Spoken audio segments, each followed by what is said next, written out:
톨스토이 작가 소개를 하려고 합니다. 지금 이것은 10월 9일 한글날 수요일인데요. 휴강을 이제 하게 되니까 그거에 대한 보강용 강의로 이제 찍기로 합니다. 찍습니다. 자, 작가 소개를 할 건데 제가 이제 최근이 작년이 돼 버렸는데요. 톨스토이를 번역을 이렇게 했는데 특히 이제 이거는 보시면 워낙에 두툼해 가지고 본문 자체가 워낙에 두껍기 많기 때문에 전기를 되게 간략하게만 이제 소개를 했었고요. 반면에 요 이반 일리치의 죽음 같은 경우에는 사람은 무엇으로 사는가 하는 비룡소 클래식이어가지고 소아청소년용이고 요건 이제 세계문학 전집에 들어가는 데다가 그보다는 본문이 너무 이렇다 보니까 얇아서 책이 너무 왜소해 보일까봐 전기를 최대한 자세히 이제 어, 정리를 했습니다. 그래서 지금 그 자료 게시판에 올라가 있는 톨스토이 연본은 이것인데요. 제가 정리한 연본은 요약형으로 돼 있어요. 그래서 아이들 출생, 누구 출생 이렇게 했는데 편집자가 이제 그것이 조금 좋지 않게 느껴졌거나 혹은 이제 그 민음사 전반에 어떤 편집 원칙 이런 것들이 있을 테니까 문장으로 풀었더라고요. 출생한다 이렇게. 근데 출생하다가 문법에 안 맞는 건 아닌 것 같아요. 근데 뭔가 좀 이상한 거예요. 제가 그냥 느끼기에는 출생했다 해서 과거 시제로 가면 별로 안 이상하고 연보를 정리를 할 때 그냥 거기서 끊는 거죠. 도스옙스키 1821년 모스크바 출생 이러면 안 이상해요. 근데 출생한다 하면 뭔가 이상해서 현재 시제하고 결합을 하면은 상당히 불편한 느낌이 들어서 태어난다로 바꾸면 좋겠다고 지금 이제 그 제안을 해 놓은 상태고요. 자, 그 다음에 이제 전기를 요약을 하겠는데 말씀드린 이제 제가 올린 연보를 참고를 하시고요. 그 다음에 PPT 자료를 보시면은 이미지들이 많이 들어가 있고 뭐 핵심적인 키워드들을 뽑아놨으니까 두루두루 참고해서 보시면 될 것 같고 이 모든 것은 다음 주죠. 그 10월 9일 말고 그 다음 주 강의에서 한 번 더 간략하게 짚도록 하겠습니다. 근데 이제 자세한 얘기를 할 수는 없을 것이기 때문에 이제 지금 하나 찍는데요. 자, 톨스토이는 1828년에 태어나서 1910년에 죽었다. 일단은 그 19세기 작가인데 되게 오래 살았다. 좀 과장하면은 푸시킨이나 고골 같은 작가에 비하면은 체홉이나 거의 2인분 살다 갔다고 할 수 있고요. 그냥 제가 잘 하는 비유인데 영조 대왕이 2인분을 살아가지고 사도세자가 왕을 할 시간이 없었다. 뭐 톨스토이도 거의 그렇게 이제 2인분 살다 갔다고 보면 됩니다. 참 건강한 거가 부럽고요. 톨스토이는 우리가 보통 백작으로 이렇게 알고 있는데요. 백작. 그래서 뿌시킨 할 때도 얘기를 했지만은 귀족으로 태어나서 귀족으로 자라고 귀족으로 살다가 귀족으로 죽는다. 이제 대표적인 작가가 톨스토이고 귀족으로 태어난 건 좋았지만은 톨스토이에게 나름대로 큰 이제 트라우마를 하죠. 그죠? 트라우마, 불행이 있었는데 그건 뭐냐면은 사자 네 글자로 조실부모라고 하는 건데요. 어려서 부모를 여의었다. 하나 더 붙이면 사고무탁 이런 건데 의지할 데 없는 처지였는데 가 근데 아니었어요. 조실 부모지만 사고무탁은 아니었다. 즉 어머니는 만 2살 때 갔네요. 아버지는 톨스토이가 그러니까 만 2살 때. 그다음에 이제 아버지는 톨스토이가 만 9살 때 이제 갔고 하지만 워낙에 이제 유서 깊은 그 백작 가문의 후예였기 때문에 각종 고모 이모들 엔트들이 되게 많아요. 그들이 이제 돌아가면서 톨스토이를 돌봐줬는데 그들 역시 그렇게 오래 살지는 못했던 것 같더라고요. 뭐 고모가 죽고 이어서 할머니가 죽고 그래서 톨스토이는 성장기에 그러니까 20살이 되기 전에 가까운 사람들의 죽음을 많이 겪었다. 그래서 어린 나이에 이미 죽음이라는 테마에 관심이 많았고 나중에 이제 소설가가 됐을 때 그 죽음을 어떻게 소설할 것인가에 대한 고민을 되게 많이 했고 그 다음에 그냥 인간적으로도 이렇게 우리가 겪는 죽음 있잖아요. 이 문제를 어떻게 감당할 것인가? 뭐 그런 거에 고민이 되게 많았고, 우리가 수업 시간에는 안나 까레니나를 읽지만 워낙에 얇기도 하니까 이반 일리치의 죽음 이런 거도 이제 쓰게 되는 거죠. 죽음 자체만 뽑아가지고 작품 하나를 만들 정도로 많습니다. 이런 주제를 다룬 작품들이. 자, 이거 번역하면서 작년에는 논문도 썼었고요. 자, 그래서 이 가족들의 이제 그 죽음, 톨스토이가 어렸을 때 그런 것이 이제 중요한 요소 중에 하나다. 근데 이제 그것이 되게 힘든 일이긴 물론 했지만은 워낙에 이제 귀족 집안의 후예였기 때문에 성장 환경이나 그 다음에 문화적 토양 이런 거는 풍요로운 편이었다라고 할 수 있겠습니다. 자, 그러면 이제 성인이 되었죠. 그래서 20살 이후에 이제 톨스토이의 인생을 우리가 살펴보면 워낙에 오래 살았으니까요. 톨스토이에 대해서 얘기를 할 때는 어떤 톨스토이냐를 묻는 것도 굉장히 중요한 것 같습니다. 워낙에 오래 살았고 인생의 사실 초반부 20년은 뭐 성장기니까 참고 자료잖아요. 그 다음부터 이제 이 사람이 무엇을 했느냐가 우리가 이제 공부할 때는 중요한 건데 톨스토이는 크게 세 톨스토이로 나눠볼 수 있지 않을까 생각합니다. 그래서 톨스토이의 세 자아 이렇게 이제 정리를 하면 1번 자아는 청년 군인, 그러니까 귀족 장교로서의 톨스토이입니다. 다시 청년 톨스토이인데요. 청년 톨스토이는 군인, 귀족 장교로서의 정체성이 강합니다. 이게 단호박처럼 딱딱 잘리는 건 아니에요. 대략 이제 거칠게 나눠 봤을 때 이렇게 정리를 하니까 조금 편하더라, 제가. 그래서 이렇게 하는 겁니다. 자, 그 다음 이제 두 번째, 중장년의 톨스토이인데요. 요건 이제 3, 40대라 보시면 됩니다. 이때의 톨스토이는 지주이자 귀족이자 합쳐서 지주귀족이자 그러니까 땅도 있고 자기도 있는 귀족인 거예요. 베스트죠, 베스트.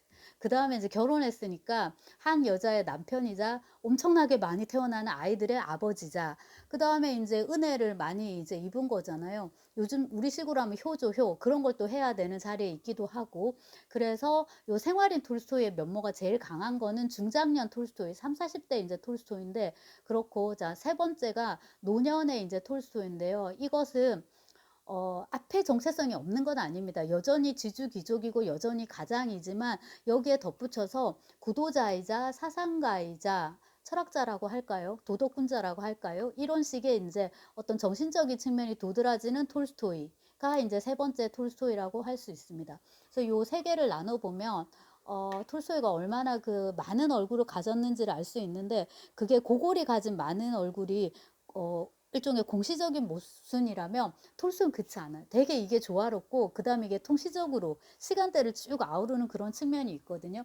그리고 이 세 개로 나눈 요 단계마다 많은 작품들을 쓰게 되는데 예컨대 이제 1번 그 청년 시절을 보면은 귀족 장교 군인이었다고 말씀을 드렸는데요. 형이 이미 카카스에 가서 공부를 하고 있습니다. 공부가 아니고 복무를 하고 있습니다. 형이 이미 군인이에요. 그리고 이제 톨스토이도 시험 사관 후보생 이렇게 있다가 시험을 거쳐서 이제 그 정식으로 임관하게 되는데요. 제가 정리한 걸로는 4급 포병 하사관이라고 돼 있네요. 그러니까 일단은 보병도 아니고 공병도 아니고 포병, 대포 쏘는 거고요. 그 다음에 4급이니까 그 전에 관등 체계 한번 보여드렸지만 이제 출발점부터 되게 다르다는 걸 알 수 있어요. 9급, 네, 8급, 7급, 6급, 5급 없애고 그냥 바로 4급으로 들어가는 겁니다. 자, 그렇고요. 카프카스에 가서 이제 복무를 하고 나중에 이제 다시 돌아오게 되는데 어쨌거나 카프카스에 있을 때 톨스토이는 크림 전쟁에 참여하게 됩니다. 참전하게 되는데요. 그게 1853년이에요. 그러니까 이제 젊은 날의 톨스토이는 어쨌거나 전투에서 전투병으로 아주 막 그렇게 싸운 건 아니지만 전장을 경험한 그런 이제 청년입니다. 그걸 기억해 둘 필요가 있고 겸사겸사 약간 그 지금 우크라이나 전쟁 아직 안 끝나고 있으니까 우크라이나 러시아 전쟁이 러시아가 이때부터 거기를 엄청 노린 거죠. 흑해 그 여러분 지도 한번 찾아보세요. 찾아보면 그 아래쪽에 흑해가 있는데요. 거기에 톡 튀어나온 크림반도가 있거든요. 러시아에 있어서 이 흑해 요 크림반도가 너무 중요한 거예요. 전략적으로 이거를 차지를 해야 되거든요. 그리고 이제 러시아는 저쪽 바다로 가면은 떨어지잖아요. 저 시베리아 가서 이제 어디입니까? 저 태평양이니까 너무 멀고요. 여기 딱 있어야지 유럽으로 딱 나갈 수가 있거든요. 그래서 옛날부터 이제 많이 싸웠는데 그 19세기에도 마찬가지였고 톨스토이가 딱 걸려 있습니다. 근데 이게 이제 우리에게 중요한 건 뭐냐면 톨스토이가 크림 전쟁에 참전했고 이제 체첸 도벌에 참여를 했는데 그 경험을 가지고 소설을 쓰게 된 게 중요한 거예요. 그게 이제 톨스토이가 쓴 첫 전쟁 소설인 거죠. 세바스토폴 이야기인데 이게 뭐 몇 월의 세바스토폴, 몇 월의 세바스토폴, 그 다음에 뭐 습격, 다양한 이야기들의 모음인데 전부 다 전쟁 얘기예요. 근데 나중에 전평을 쓰게 되잖아요. 전쟁과 평화를. 그러니까 그거를 위한 일종의 그 에뛰드라고 볼 수도 있는 거죠. 습작이라고 볼 수도 있고요. 그 자체로도 되게 재미가 있어야 되는데 저는 막 그렇게 재밌진 않았어요. 근데 이제 공부를 해야 되니까 학부 시절에 이렇게 다 읽은 기억이 있고 요거보다도 조금 더 많은 비중을 차지하는 작품으로는 그거보다 조금 더 앞에 나온 건데 자전 3부작이 있습니다. 이것도 원래 자전 4부작으로 쓰려고 했던 건데요. 유년 시절, 소년 시절, 그다음에 청소년 시절이라고 해야 되나요? 그다음에 청년 시절 해서 4개까지 써야 되는데 제가 요 세 번째 거를 청년 시절이라고 했는데 나이 자르기가 조금 애매한 측면이 있는데 다시 정리하면 이제 유년 시절, 소년 시절, 청소년 시절까지 썼다고 보면 돼요. 그럼 이제 4부는 뭐냐면 청년 톨스토이의 모습을 써야 되는데 그거는 이제 이 트릴로지 얘 넣으면 또 운도 안 맞는구나. 트릴로지가 아니니까. 그렇기도 하고 이제 청년이 된 톨스토이는 성적인 거나 그런 거로 관심이 많이 옮겨가기 때문에 그거를 가지고서 또 소설을 많이 써요. 그래서 자전 3부작은 이제 여기서 끝이 나는데 요거가 1854년 1800 네, 뭐 고무렵 1800 54년, 57년 이렇게 50년대에 이제 이렇게 쓰게 되는데 이게 이제 도스토옙스키가 형사리하고 할 무렵인 거예요. 그때 이제 톨스토이가 등단한다 해서 약간 문학사의 흐름을 맞춰볼 수 있을 것이고요. 그러니까 자, 그래서 20대 청년 귀족 장교이자 청년인 톨스토이가 쓴 작품들은 유년 3부작, 그 다음에 이제 전쟁 이야기 쓴 세바스토폴 이야기다. 이렇게 이제 정리할 수 있고요. 그 다음에 이제 두 번째 톨스토이, 이 중장년 이제 지주 귀족으로서의 톨스토이인데요. 집으로 돌아와요. 퇴역하고, 그 뭐냐, 제대하고 이제 돌아왔죠. 돌아와서 어디로 돌아왔냐면, 이거 말을 안 했네요. 야스나야 빨리아나, 야스나야 폴리아나인데요. 그, 모스크바 근교에 툴라현, 요즘식으로 하면 툴라도가 있습니다. 거기에 이제 톨스토이 이름인데요. 뭐 빛나는 들판, 더 멋진 번역이 있었는데 화사한 들판, 뭐 평원, 화사한 평원 그런 뜻의 이제 그 영지인데요. 글로 돌아와가지고 정말 부럽죠, 그죠? 이제 전원을 만끽하면서 농사도 짓고. 그 다음에 이제 농민들하고 직접 이렇게 부대끼면서 농민들의 삶도 체험을 하고 겪어보니까 이 사람들 그냥 이렇게 두면 안 되겠다. 문맹률도 너무 높고 좀 글자도 좀 가르쳐야 되겠고 좀 생각이 많아지는 거예요. 그래서 나중에는 더 본격화되지만 참 20대, 30대인데도 불구하고 젊은 나이인데 이미 톨스토이가 이제 그런 걸 생각을 하는 거죠. 나만 잘 먹고 잘 살면 안 되겠다.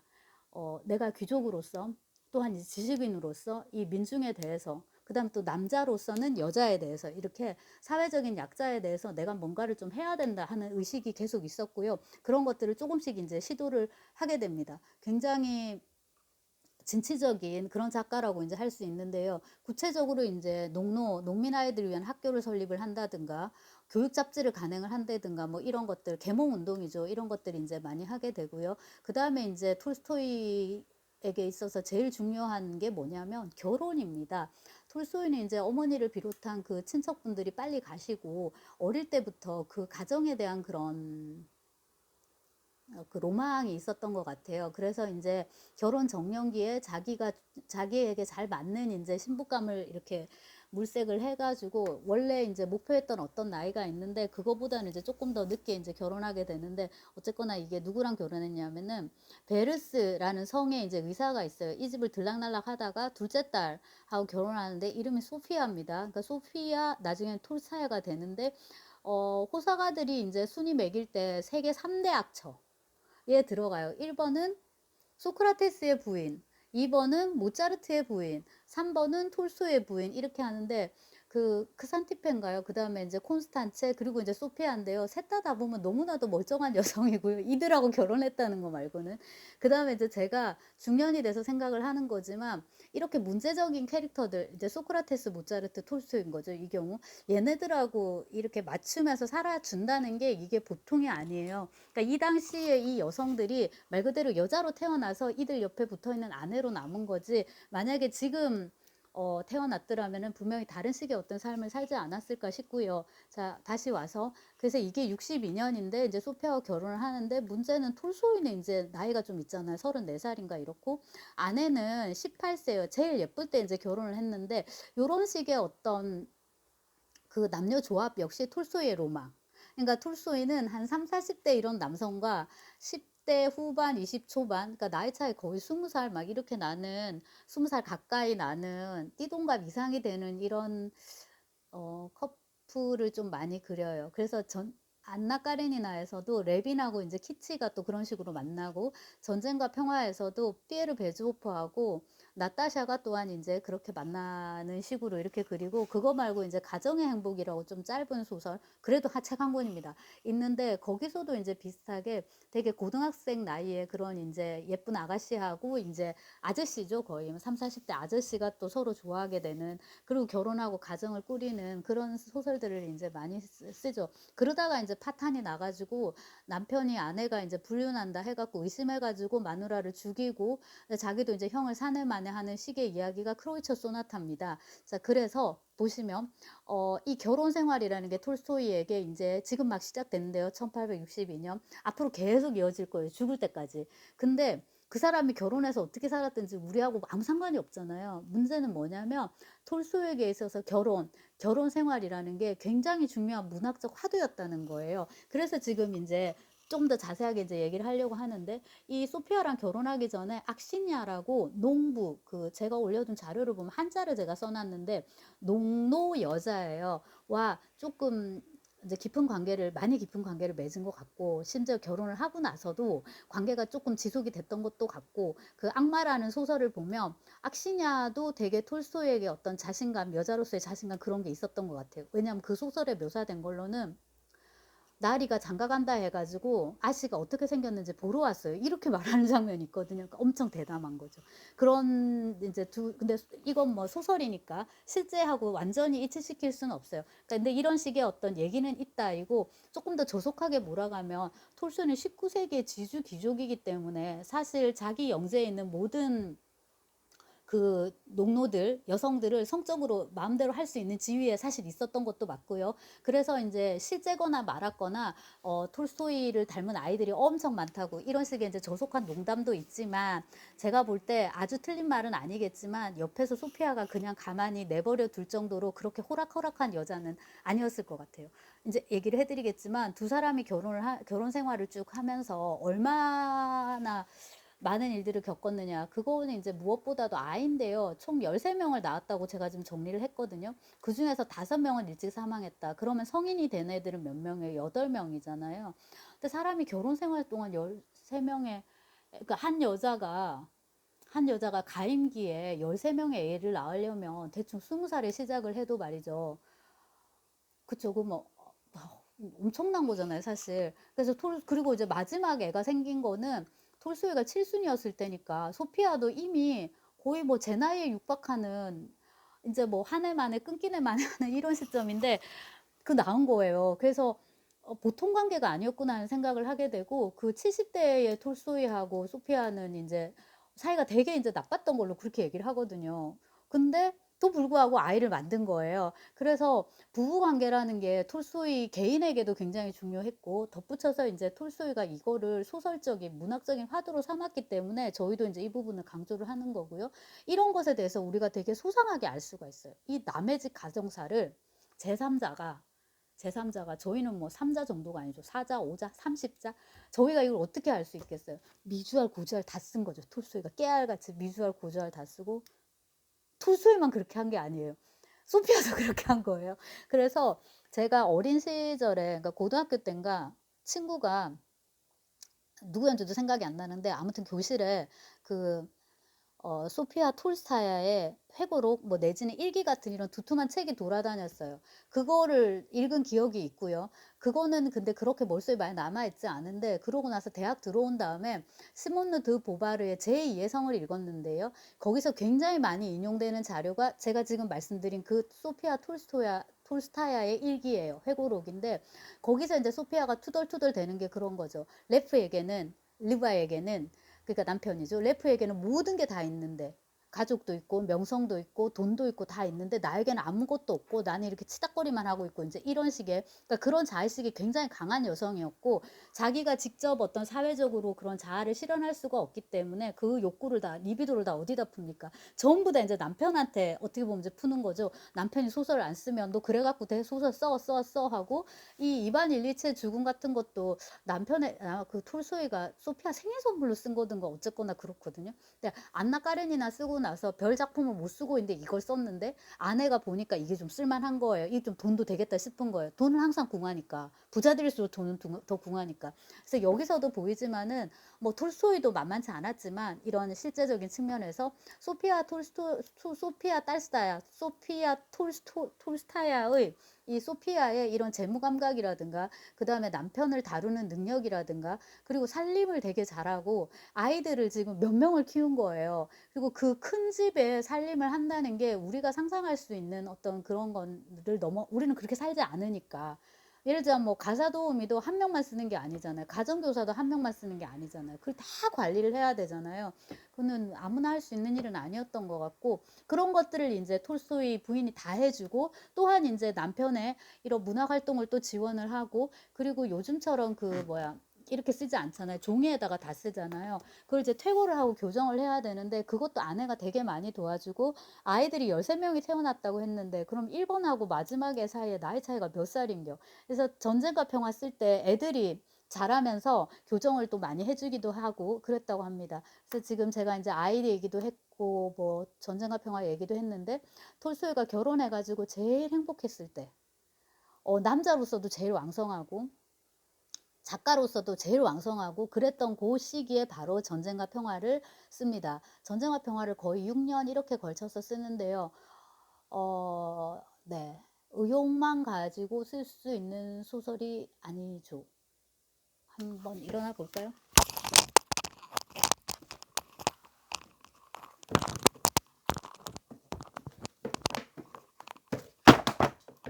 콩길동이 떨어져 버렸는데 네, 이 두께로 여러분 4권입니다. 까라마조프보다 한 권 더 있어요. 그러니까 정말 두꺼운데요. 일단 작가가 건강하지 않으면 몸이든 정신이든 건강하지 않으면 도저히 이제 쓸 수 없는 소설인데 이제 그때 썼고 부인하고 아이들과 더불어서 썼다고 해도 과언이 아닐 정도로 행복하고 안정된 그런 분위기 속에서 이제 쓰여졌습니다. 더불어서 우리가 이제 작가들이 뭔가 이렇게 불행해야 되고 불안해야 되고 뭐 부족한 게 있고 배가 고파야지 뭐 소설을 잘 쓸 수 있을 것 같다고들 생각을 하는 경우가 많은데 아마 그것은 대부분 다 뭐 때문? 질투 때문이겠죠. 고호 같은 사람이 막 그림도 잘 그렸는데 막 호의호식하고 살았다 생각하면은 막 우리가 분하니까. 근데 사실은 그렇지가 않다. 작가도 작가이기에 이전에 뭡니까? 사람이기 때문에 특히나 이렇게 큰 소설 같은 경우에는 육체적이고 심리적이고 정신적이고 그런 모든 차원들이 다 안정이 돼야지 나올 수 있다 이거죠. 그래서 3, 40대의 톨스토이, 중장년의 톨스토이가 이제 쓴 대표적인 작품 전쟁과 평화, 그 다음에 또 하나가 이제 안나 까레니나입니다. 이제 좀 이따 얘기를 할 거고. 자, 이런 식의 이제 대작을 쓰고 나서 한 50대 정도로 가면은 톨스토이가 뭐를 일단 느끼냐면요. 내가 늙는다. 나도 사람이네. 머리가 이렇게 시고 고기를 씹어도 맛이 옛날 같지 않은 거예요. 이가 이렇고 책도 많이 못 보는 거죠. 눈이 이제 맛이 가니까. 그와 더불어서 이제 죽음의 공포, 요약해서 아르자마스의 공포라고 이제 표현하는 건데 아르자마스라는 여관에 들르게 돼요. 톨스토이가. 그것도 땅 사러 가요. 그러니까 평생 지주로 살았어요, 여러분. 재무테크에 되게 능했고 이제 강남에 땅 보러 가고 또 어디 저기 신도시 생긴다, 위례 신도시 이런 데 한번 가보고 그렇게 하는 길에 이제 머니까 그 출장길에 그 아르자마스라는 여관에 이제 들어갔는데요. 갑자기 이제 나타난 거죠. 뭔가가. 그 방이 되게 하얀 걸로 이렇게 묘사가 돼요. 광인일기라는 미완성 소설이 있습니다. 거기에 이제 묘사가 된 게 광인의 수기 이런 제목인데요. 하얀 방인데요. 갑자기 뭔가가 나타나요. 나타나서 도저히 화들짝 놀라죠. 막 복도를 뛰어다니기도 하고 막 이러는데 갑자기 나타나서 겁을 주는 거죠. 그래서 거기서 이제 소설 속, 물론 소설 속 캐릭터가 있지만 톨스토이는 많은 소설이 자전 소설입니다. 사실 톨스토이를 대체해서 읽어도 큰 문제가 없는데요. 화자가 네, 톨스토이죠. 넌 누구냐 하고 묻는데 난 바로 죽음이다. 죽음이 바로 네 앞에 있다. 이렇게 이제 얘기를 하는 거죠. 그래서 톨스토이가 그 공포를 너무나도 육적으로 느끼는 거예요. 그래서 내가 이제 곧 죽을 수 있다. 죽는다라는 거에 대한 공포 너무 절실하고요.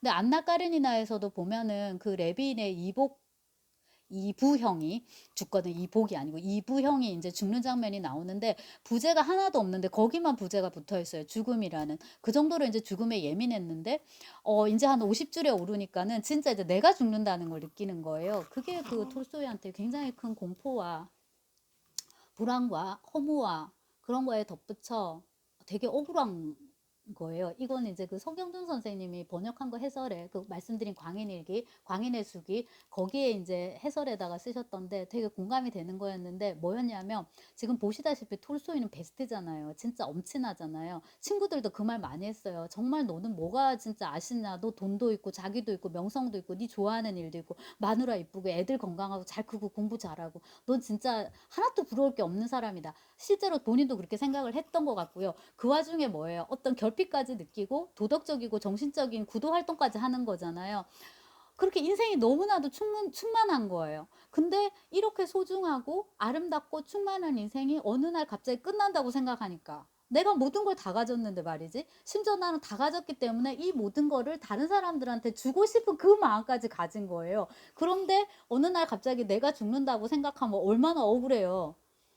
아 진짜 너무 사는 게 힘들어서 빨리 죽었으면 좋겠어요. 이런 사람도 있을 텐데 톨스토이 정반대란 말이죠. 그렇기 때문에 이제 죽음이라는 주제에 더 천착하게 되고 이거를 이제 문학적으로 풀어가는 그 과정에서 어쩌면 어떤 결핍을 느꼈을 수도 있고요. 아니면은 작가로서의 역량이 이제 조금 빠진다고 볼 수 있어요. 이미 이제 안나 까레니나까지 쓴 거니까요. 그래서 톨스토이 이제 종교적인 측면으로 이제 돌아서게 되고요.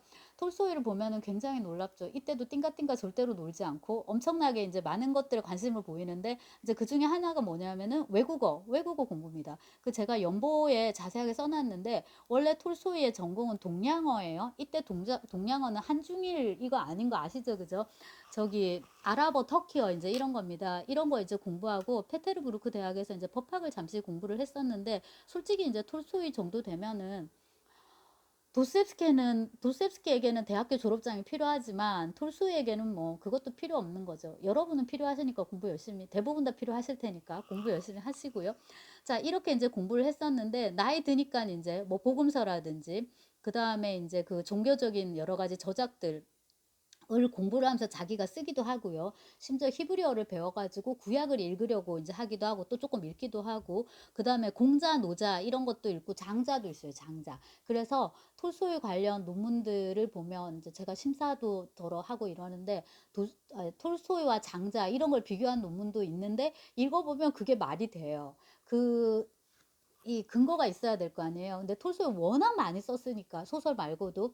근데 예컨대 뭐 톨스토이의 참회록이라든지 이런 거 읽어보면은 그 역시 동양 철학하고 비교할 수 있을 법한 비교해도 전혀 안 이상한 이야기들이 많아요. 그런 식으로 이제 공부를 되게 열심히 했고 사회사업도 많이 하게 되고요. 이제는 뭐 관록도 쌓이고 하니까 더하죠. 돈도 있고 그다음에 그 돈을 쓸 의지도 있고 이게 더 중요한데 그래서 이러저러한 이제 농민들을 위한 그런 이제 여러 활동도 많이 하고 그다음에 두 호불의 영혼 전사파, 영혼 구독, 영혼을 위해서 싸우는 그런 이제 파인데요. 뜻은 그 종파를 위한 기금을 마련하기 위해서 이 사람들이 캐나다로 이주를 하려고 하든가 그래요. 그럼 뭐 배도 타야 되고 하니까 돈이 필요하잖아요.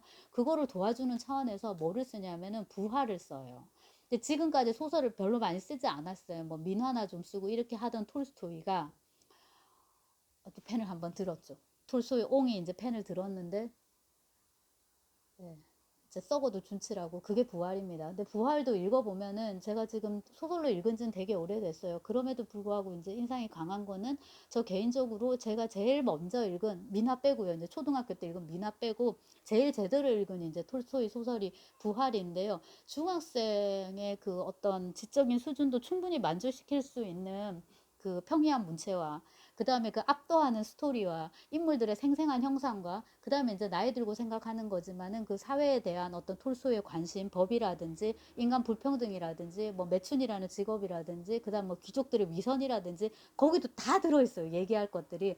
자, 이제 이런 거를 이제 말년에 써서 이른바 노익장을 이제 과시하게 된다. 근데 이제 이렇게 문학가로서 계속 활동을 하기도 했지만 1번, 2번 시절에는 없었던 어떤 면모 그게 바로 이제 구도자 어떤 도덕군자의 모습의 톨스토이여가지고요 여러 가지 사회 활동을 많이 했다고 했는데 그 중에 하나가 금주 운동, 금연 운동, 요즘 같으면 마약 퇴치 운동 이런 거 하셨을 것 같아요. 그리고 이제 그 황석영 그 선생님처럼 나와가지고 저 정권을 타도하자 이런 것도 했을 법한 톨스토이예요. 왜냐하면은 1904년에 러일 전쟁이 또 이제 일어나니까 가만히 있을 수가 없잖아요. 전쟁을 이제 그만하라고 또 막 이런 논고들을 싣고 요즘 같은 신문에 칼럼 수염 싣고 하는 거고 뭐 트윗이나 페북이나 뭐 하나는 하셨을 것 같아요. 그런 식의 이제 느낌을 주는 굉장히 참여적인 그런 작가였고 그러면서 자기가 이런 현실로부터 거리를 둬야 되겠다라고 생각을 하면은 진짜 개폭하는 거죠. 계정은 다 없애버리고 그 툴라에 틀어박혀 가지고 또 농사만 지어도 되는. 하지만 그럼에도 그의 영향력이 너무 커서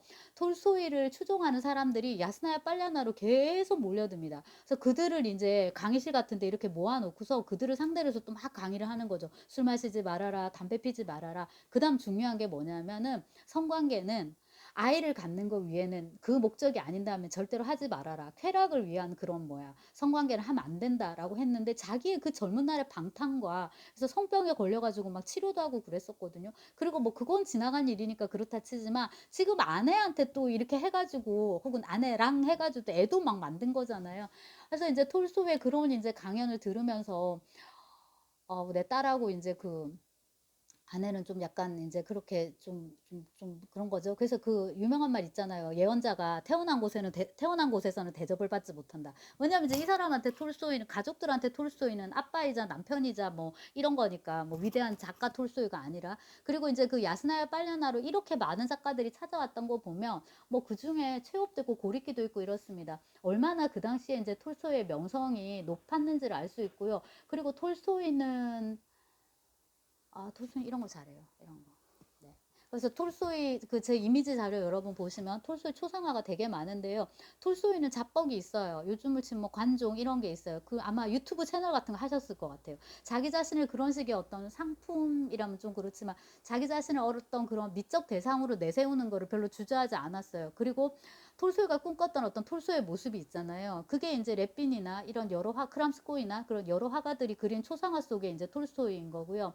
그다음에 인제 아무래도 그 20 세기까지 걸쳐서 살다 보니까 카메라에 잡힌 톨스토이의 그 동영상도 많아요. 제가 이제 나중에 여러분하고 공유를 할 거고요. 그런 걸 보면은 톨스토이가 쇼맨십이 좀 있다는 그런 것도 인제 알 수 있는 거죠. 그래서 진짜 한평생 멋지게 잘 살고 있었는데 인제 문제가 뭐였냐면 제가 1 번, 2 번, 3번 인제 톨스토이를 말씀을 드렸는데 자 1번 청년 귀족 장교로서의 톨스토이, 2번 중장년 지주 귀족 가장 이런 톨스토이, 3번 노년 톨스토이 말씀을 드렸는데 요 세 명의 톨스토이 자아는 뭐하고 연결이 되냐면 전쟁과 평화에서 세 명의 남자 주인공하고 되게 잘 맞아떨어져요. 1번 톨스토이는 안드레이 볼콘스키 공작이에요. 되게 잘생겼거든요. 시니컬하고 환멸에 사로잡혀 있고 그런 낭만적인 자아는 어때야 돼요? 죽어야 돼요.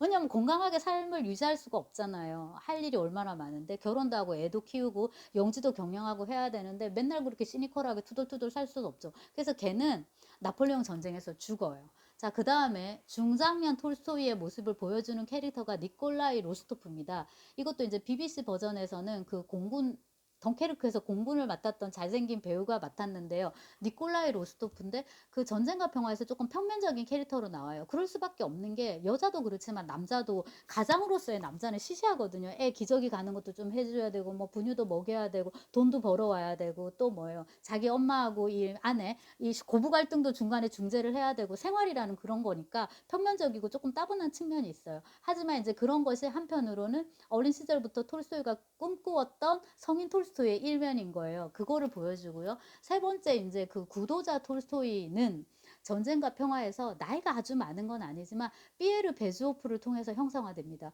피에르가 이러저러한 시도들을 되게 많이 하는데 이제 피에르는 가정을 일구고 나타샤 로스토바랑 이제 행복하게 이렇게 살고 있는데 그럼에도 불구하고 피에르가 이제 계속 가지고 가는 게 구도자적인 그런 면모, 세계의 이런 어떤 모순을 계속 파헤치고 싶고 그 다음에 내가 지금 제대로 살고 있는지 내가 어떻게 하면 더 올바른 삶을 살 수 있는지 끊임없이 도덕, 윤리로 가지고 이제 고민하거든요. 그런 이제 톨스토이의 모습을 반영을 합니다. 자, 그래서 이제 톨스토이의 세 명의 자아에 대해서 이제 했는데